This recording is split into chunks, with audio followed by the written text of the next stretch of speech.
Hello students, you are all welcome to my class today. It's good to have you again in my class. In today's class, we are going to be looking at drama.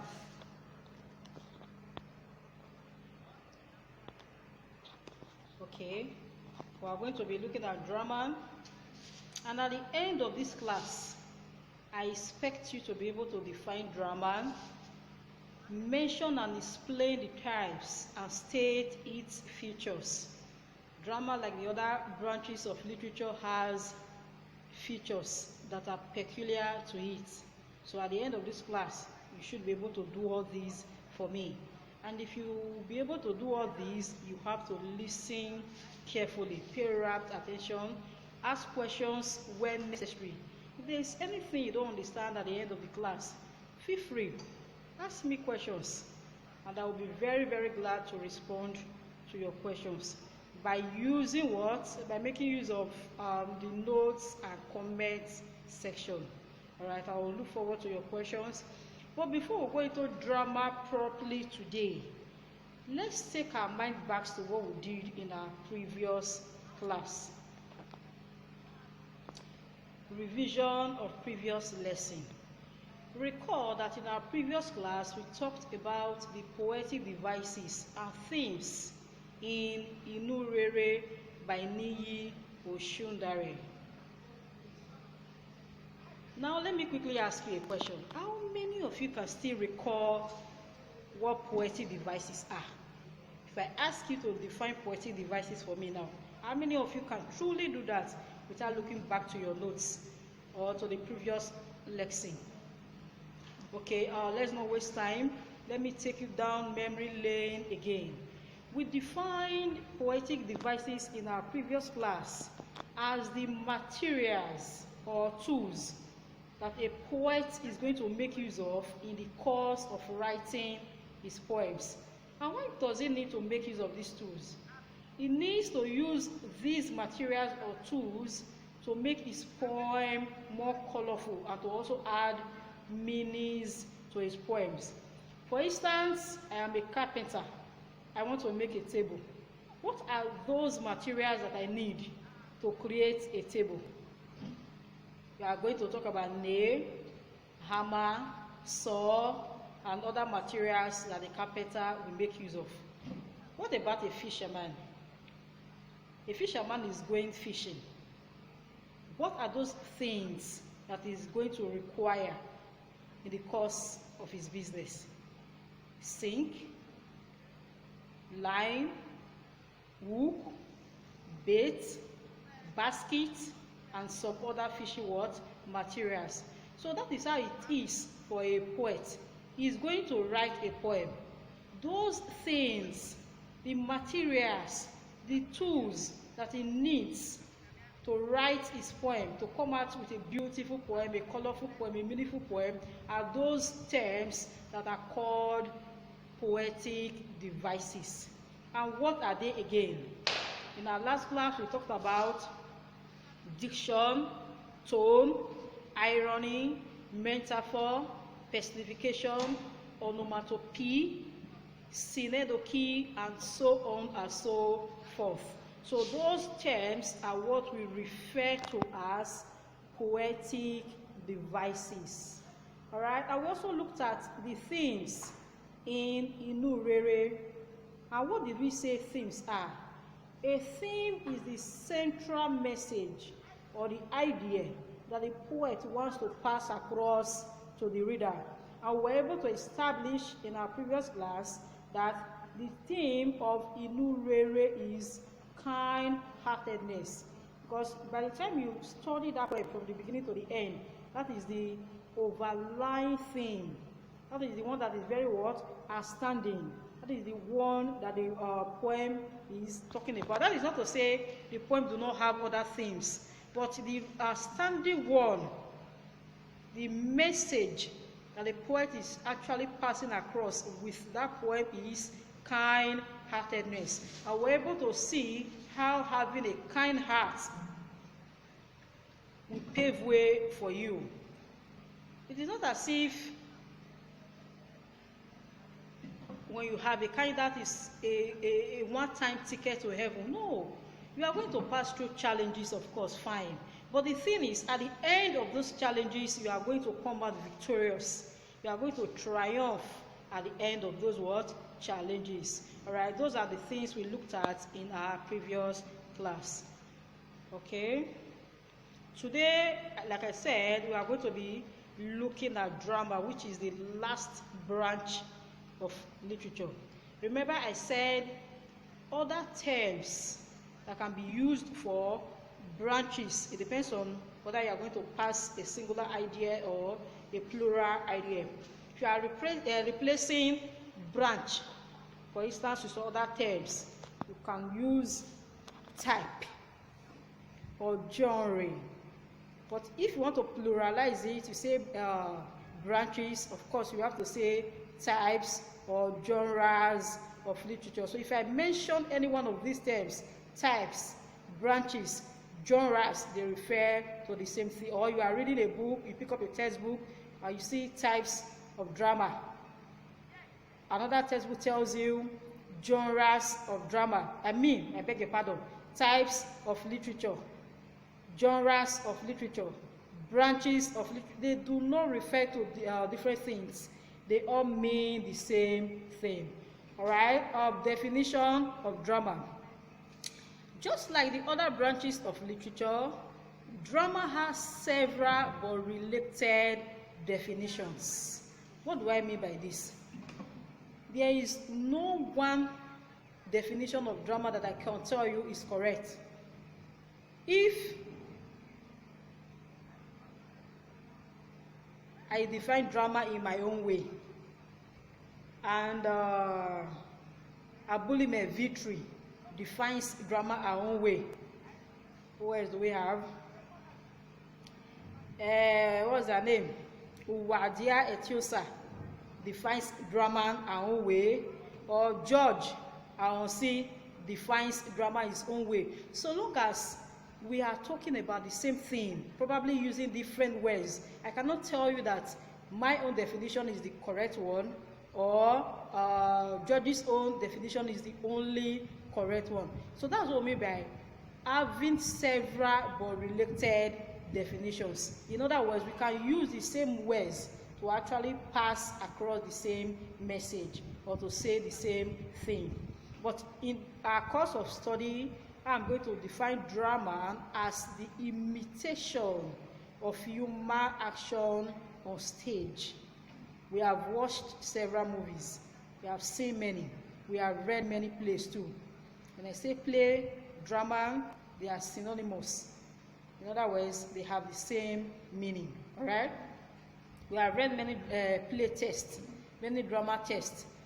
And you see in play one, the one you have watched, you see a particular character imitating or copying or trying to behave like a certain character. Whereas in another play, in another drama, you see that same character impersonating or imitating or dramatizing the personality of another character on stage. I'm not going to say that person has 5 or 20 personalities. No, that is what drama essentially is all about. Your ability to imitate human action. And when do we imitate human action? You do that on stage. Now that takes me to the next question. What is a stage? The stage is a designated space for the performance of theatrical productions. The stage serves as a space for actors or performers and a focal point, that is, the screen in cinema theaters for the members of the audience. For example, we are in a classroom and we are trying to showcase a drama. Where do you think is going to be our stage in that class? Wherever we choose to be our stage is that place where those characters are going to come to what? Dramatize. For example, I'm in a GSS1, GSS2 diamond. The front of that class will create a space. That space, we did something like this. Yes. So that place that we dramatized is called a stage. It could be an elevated platform or an improvised stage. All right. For what we have here now, there is a picture of a stage, and by the time you go to your notes, you see other pictures that what dramatized stage. See other pictures that reflect what a stage looks like. You can see a stage here. There is the entrance, there is the exit, and those are seats for members of the audience. So that place at the middle is called the what? Stage. By the time you look at another picture or something, you are probably going to find a different art look of a stage. It doesn't really matter. There is no fixed law about how a stage should look like. But that place that is designated, that is assigned, that is reserved for the enactment of actions is called the stage. All right. But if you were to be watching a movie in the cinema, at that point, your screen becomes your stage, because that is where the action is being performed. All right. I just said something a while ago. I said there is a picture, as you can see here, of a stage. If people were to be seated on this stage, watching the action that is being performed there, what kind of audience would that be? Remember, we talked about different types of audience in our regular class. I mentioned it. We talked about three different, I'm digressing now. We talked about three different types of audience. And what are they? We have the reading audience. We're to be reading a play test. Then we have the reading audience. I want this to read. We also have the listening audience. Do you also know that a drama could be performed on radio? Yes. Then you follow the action of that drama that is being performed on radio through the voice of the characters and maybe the sound on the environment and the background, right? Yes, there can also be what? A radio drama, a radio play. Yes, that kind of drama, we attract what? The listening audience. And lastly, we have the watching audience, like what we are going to have on this stage. That is, if people were to be seated on this theater, watching what is happening here, then the people watching them becomes, I beg your pardon, they then become the watching audience. All right, so we know what a stage is now. A stage is that place that is designed, that is designated for the performance of theatrical productions. And I told you that if you were to be in a cinema watching a movie, your screen becomes your stage at that point. All right?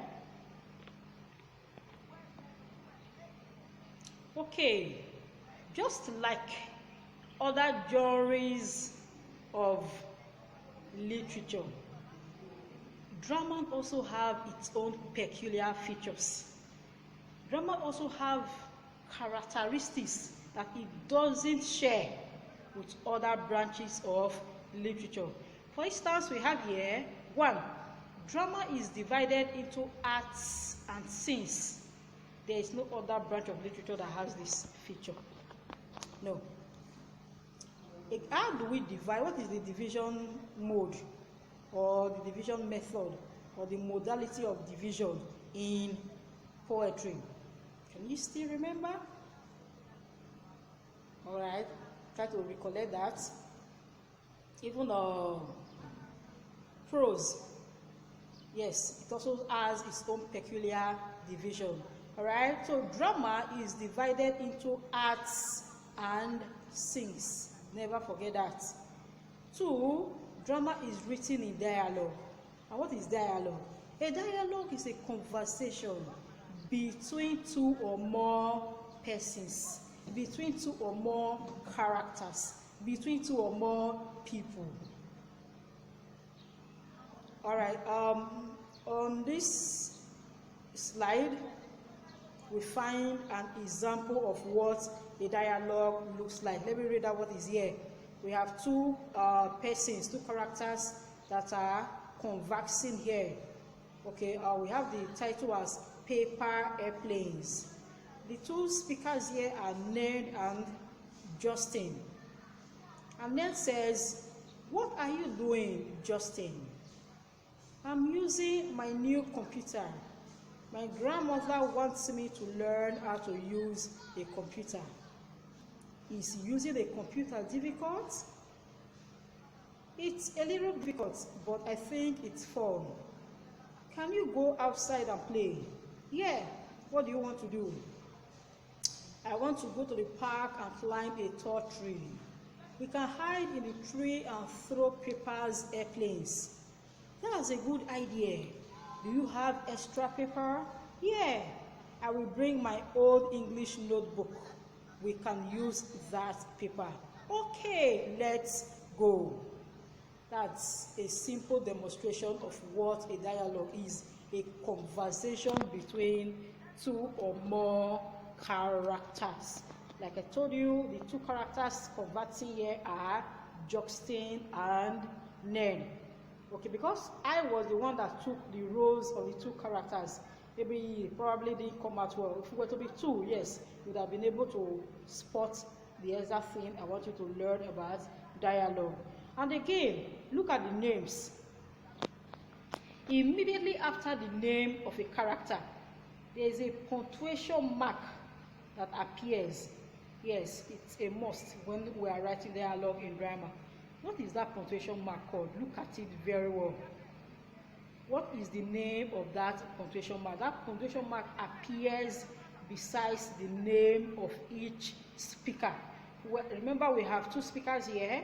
Supposing we have up to 3, 4, 5 other speakers, other names attached to this, that punctuation mark will also appear beside their names. What is that punctuation mark called? Find out. Give me all the answers to the questions I'm asking you now using your notes and comment box. Don't worry, never mind. Even if you end up giving me a wrong answer, I will be very, very glad to correct you. Even in our regular classroom, I never stopped you.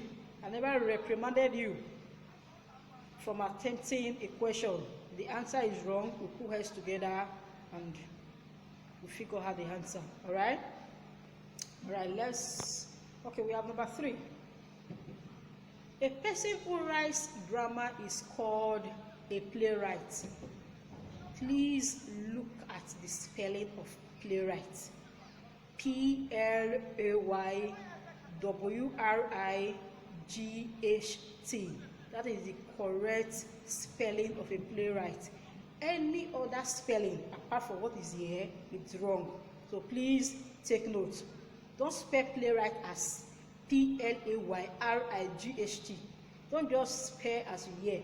Take note of the words, the spelling, because there are many other words that sound like this. They have the same pronunciation but different spelling and different meanings.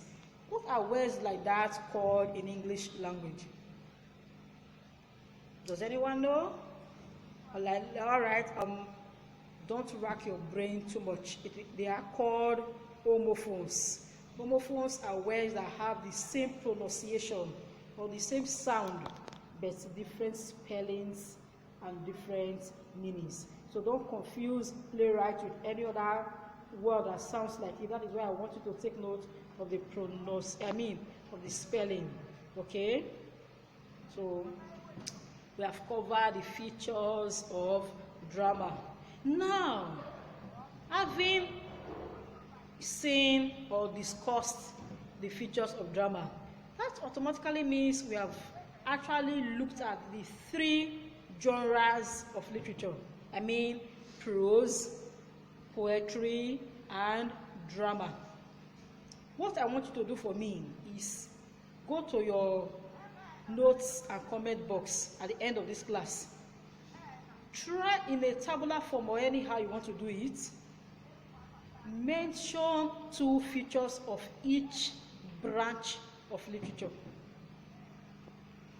I hope you are not being confused. Remember I said types, branches, genres, they mean the same thing. And I've been using the 3 words interchangeably. So don't get confused. Whether I say branch or type or genre, I told you earlier, they mean the same thing. So at the end of this lesson, I want you to go to your notes and comment box and state 2 distinguishing features of each of the branch of literature, because we've actually seen the 3 branches. All right, I look forward to your responses. What do we have next? Types of drama. There are several types of drama, yes, but 3 amongst them stand out or are well known. In other words, we can't discuss the types of drama without looking at the 3 ones that are listed here. And what are they? The ones that are very popular, that are well known. They are tragedy, comedy, and tragicomedy. Tragedy, comedy, and tragicomedy. Please, again, I want you to take note of how tragicomedy is spelled. Many of you want to put C after the I in tragic. No, then it becomes tragic comedy. No, there's nothing like tragic comedy. It is what? Tragicomedy. And that punctuation mark that separates tragedy from comedy is called what? All right, it's called hyphen. Hyphen looks like a dash, but they have different functions. Okay, but I think the hyphen is shorter than the dash. That is the physical difference. But like I told you, they have their separate functions. All right, so the 3 outstanding or popular or well-known types of drama are tragedy, comedy, and tragicomedy. And let's quickly see what each and every one of them here stands for. We have tragedy. Tragedy is a play which deals with serious issue of life. It ends in misfortune, sadness, sorrow, and death. That's tragedy. All right? It ends in misfortune, sorrow, and death. We should be familiar with the terms protagonist and antagonist. But just in case you don't know or you can't recall what they are, a protagonist is the chief or the main character in a literary work. He is the one with whom our interest lies. The plot of that literary work centers around him or her. Now, if I want to be specific, the term protagonist can actually be used to refer to both male and female.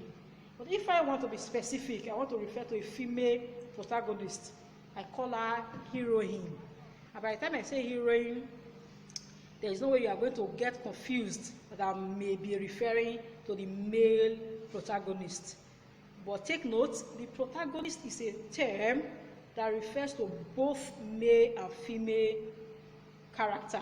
That is the chief character in a work of art. But if I want to be specific, I want to be gender specific. I say heroine for female and hero for male. All right. So tragedy is a play which deals with serious issue of life and ends in misfortune, sadness, sorrow, and what? Death. That is, something bad at the end of the play usually happens to the protagonist. for it to be tragedy.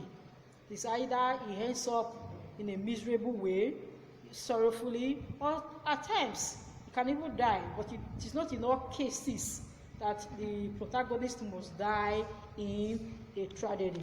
But for that type of drama to be tragedy, it must end sorrowfully. Something bad has to happen to the protagonist. Something sorrowful has to happen to the protagonist, or the heroine or the hero can die, as the case may be. Tragedy generally creates tension and uncertainty in the mind of the reader or audience. You are reading a work of literature, you don't know what is going to happen next, but your curiosity keeps driving you to read the text to the end. You want to find out what is going to happen to the protagonist. Maybe the antagonist, that is the opposite of the protagonist, the character that always wants the downfall for whatever reason, for different reasons. The character that always wants the downfall of the protagonist. Maybe he has poisoned his drink. In that case, they were friends, and the unsuspecting protagonist now is going to drink that poisoned drink. And you, your mind, now you don't know, is he going to drink it? What's going to happen? No. In some cases, he may end up drinking it. In another case, he may escape that tragic incident, but that is not to say something bad will not happen to him at the end. But now, take note, tragedy is a play which deals with serious issue of life. It ends in misfortune, sadness, sorrow, and death. All right, please, at this point, permit me to use The Gods Are Not to Blame by Olarotimi as a popular work of tragedy. It's a play. By the time you pick it up, you see the features that a play has, the features that we've already discussed. Yes. And what is the name of the protagonist in that text? The name of the protagonist is Odewale. Odewale was fated to kill his own father and marry his own mother. By the time you read the text, you see how he tried dodging, unknowingly of course, how he tried dodging his fate, but he ended up fulfilling that fate. But initially when he was born, there was a prophecy that he was going to do that, as in kill his father and marry his mother. In order to avert that tragedy, he was given out, but somehow, he still ended up doing that, which he was fated to do. So Odewale is a tragic hero. A tragic hero in the sense that something bad happened to him. Really, he killed his father unknowingly. It was later in the text that he found out that the person that he killed was his father. And his father was a king.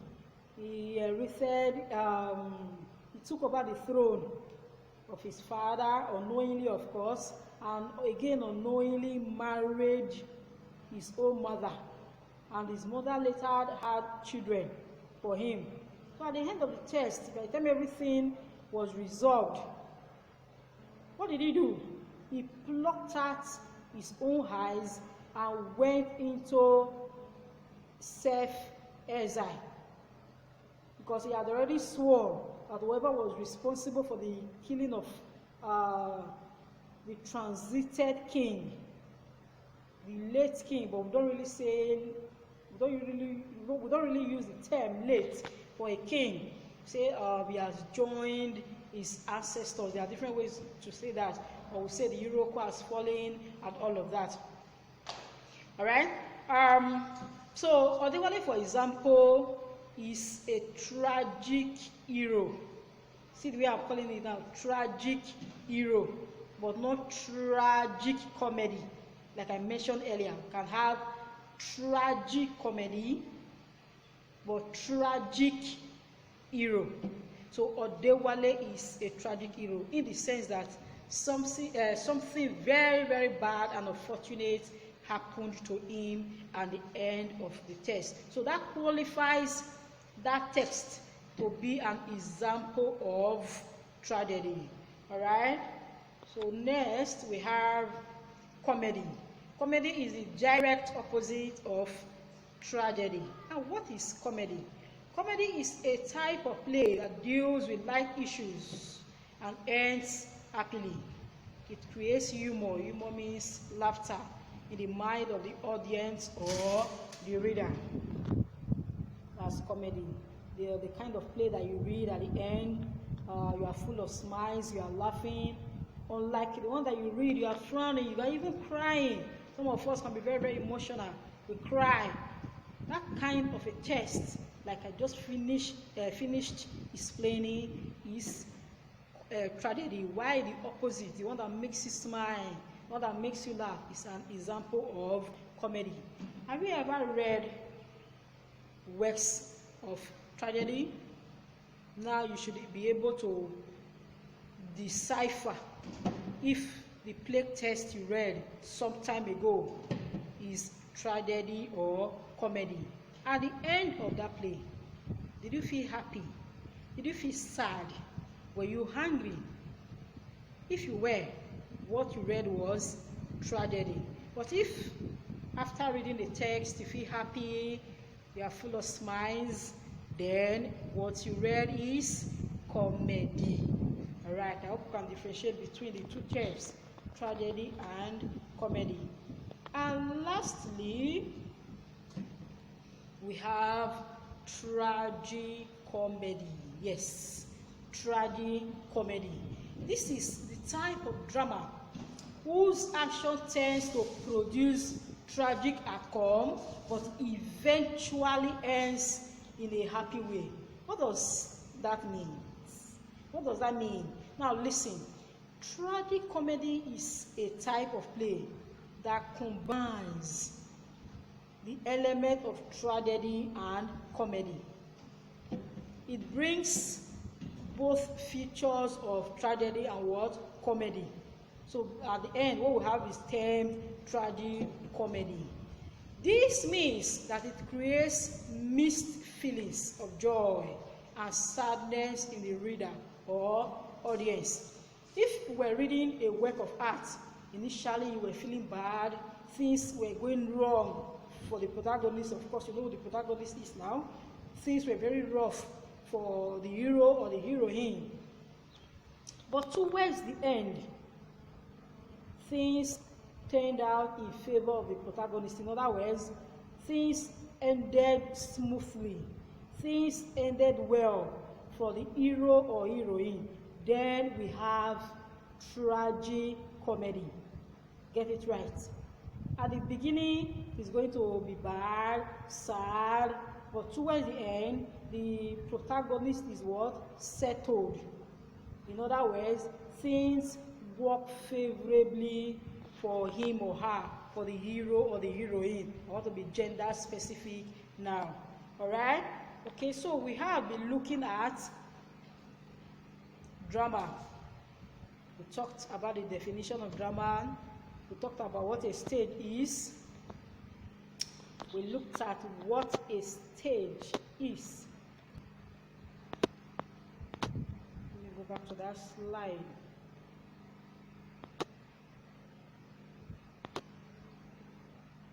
Yes.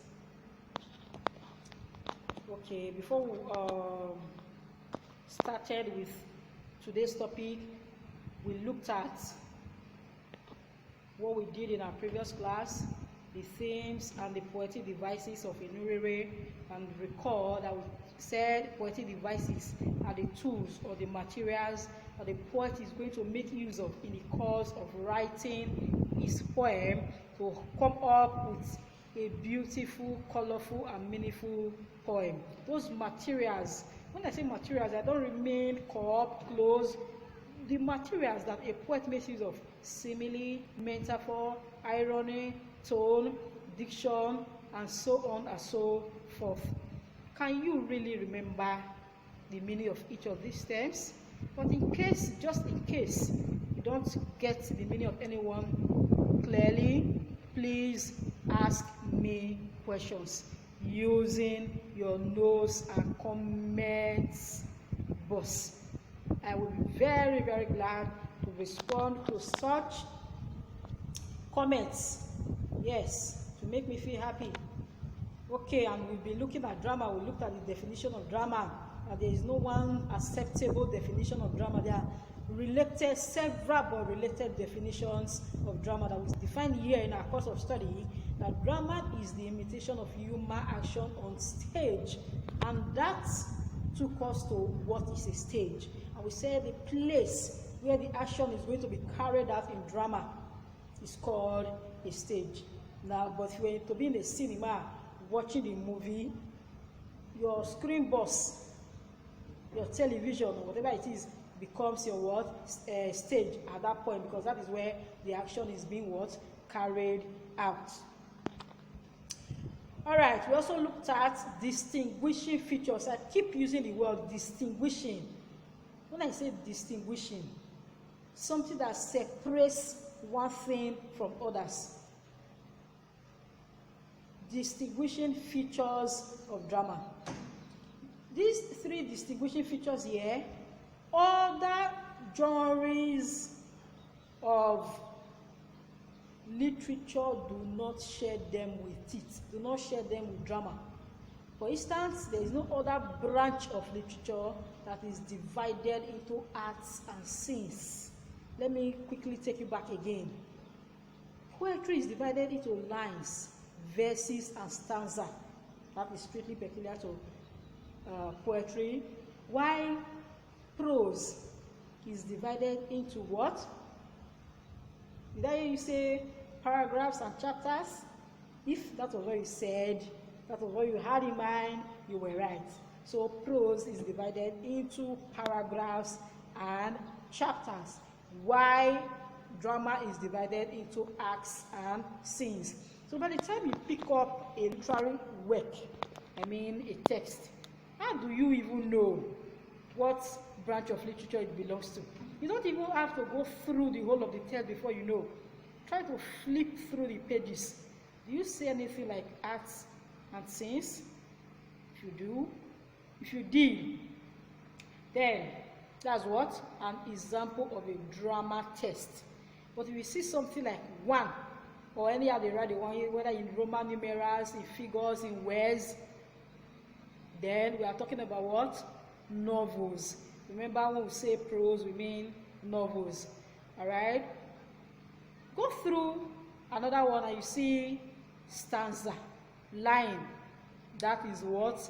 Prose. Please take note. And again, too, here we are still looking at features of drama. Two, drama is written in dialogue. Of course, we said dialogue means a conversation between two or more people. And there is an example here on this slide for you. All right? And then a person who writes, excuse me. Excuse me. And a person who writes drama is called a playwright. Remember, I asked you to take note of the spelling. Let me ask you at this point. A person who writes prose is called what? All right? I can't get an immediate response from you now, so I expect you to leave your answer in the notes and comment box. And what about a person who writes poems? Remember, we talked about two terms. I mentioned one, all. Okay? You can also leave your answers in the notes and comment box. All right? And of course, types of drama. We have several types of drama, but the three outstanding ones are tragedy, comedy, and tragicomedy. And remember, I said tragedy is a play that deals with serious issue of life. It ends in death, misfortune, sadness, or sorrow, and sorrow as the case may be. All right. While the opposite of tragedy is comedy, the one that keeps you on a very light mood after reading. Comedy is a type of play that deals with life issues and ends happily. All right. Now let me quickly mention some other types of drama. We have melodrama. Remember I told you that there are several types. We only talked about the outstanding ones. But by the time you go to the notes that is on the portal, you discover that we have others. We have melodrama, we have morality plays, we have farce. Yes. So find out the meanings. All right. In case there's anyone you are not clear about after you go through the note on the portal, remember to ask me questions. And please, we also have quiz at the end of this lesson. I want you to attempt the quiz. Yes, attempt the quiz. Just make sure you attend the quiz at the end of each lesson. And again, please, please, and please, if you know of your friends that are not participating, that are not taking part in online learning, please invite them over or send their contacts to me so I can reach out to them. All right? And don't forget, make use of your notes and comment box to ask questions. All right? This is where we are going to draw the curtain for the day. I see you all in my next class, God willing. Bye for now. Thank you.